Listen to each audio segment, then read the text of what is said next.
Dear educators, people who still struggle with zoology, like when you're talking about animal kingdom, understanding its classification, understanding its examples, now through the Student Alliance panel, your life has become much more easier.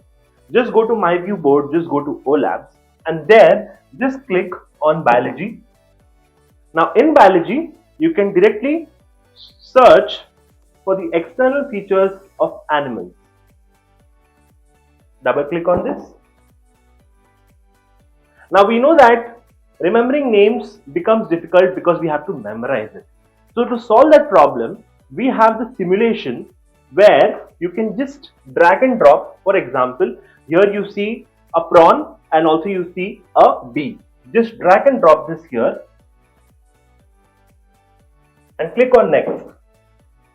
As soon as you click on next, you will understand the phylum, which is Arthropoda. You will understand the class, which is Insecta, and the order, which is Hymenoptera. Hope that solves your problem. Thank you so much.